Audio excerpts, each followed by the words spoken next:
Tomorrow is Palm Sunday, and the next week is Resurrection Sunday.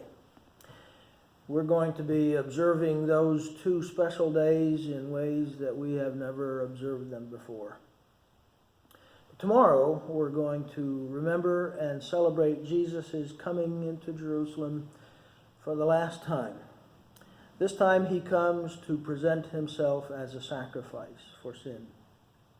I want to read you the account from Luke's Gospel, Luke chapter 19, beginning at verse 29.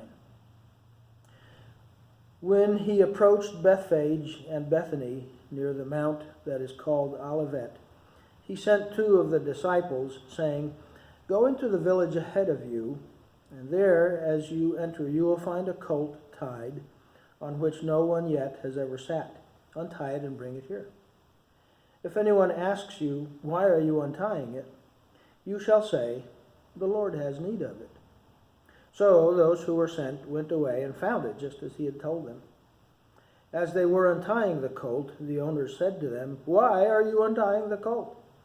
And they said, "The Lord has need of it." So they brought it to Jesus, and they threw their coats on the colt and put Jesus on it. And as he was going, they were spreading their coats on the road. As soon as he was approaching near the descent of the Mount of Olives, the whole crowd of the disciples began to praise God joyfully with a loud voice for all the miracles that they had seen, shouting, "Blessed is the King who comes in the name of the Lord. Peace in heaven and glory in the highest." Some of the Pharisees in the crowd said to him, "Teacher, rebuke your disciples." But Jesus answered, "I tell you, if these become silent, the stones will cry out." I almost wish that he had told the crowd to hush so that we could have heard those stones crying out. That would be something. Months earlier, Jesus had set his face to go to Jerusalem. And he had tried to prepare his disciples by telling them that he would go there and that he would be crucified and that he would rise again from the dead. This was his whole purpose in life. This was the very reason that God took flesh and dwelt among us. And as he was coming, the crowds enthusiastically welcomed their king. And the leaders showed their disapproval and tried to break up the crowd. And Jesus said, "If they are quiet, the stones will cry out." I want you to imagine with me an impossible situation. This is going to stretch the limits of your imagination, but I want you to work real hard at trying to imagine with me this scenario.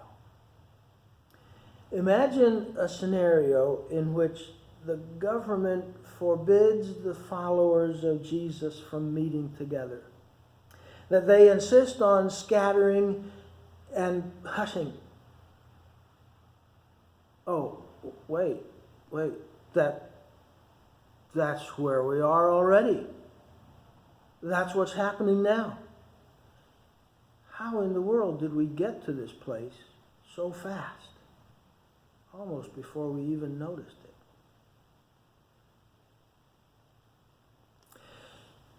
If nothing else, during these next 2 weeks, maybe we can begin to empathize with our other Christian brothers and sisters around the world who are experiencing persecution just because they are followers of Jesus. The authorities seek to silence them by violence and even death. They meet, if they can meet at all, in small groups, huddled in their houses to worship the Lord. Wherever you will be, worship King Jesus. And if it gets real quiet, listen for rocks singing.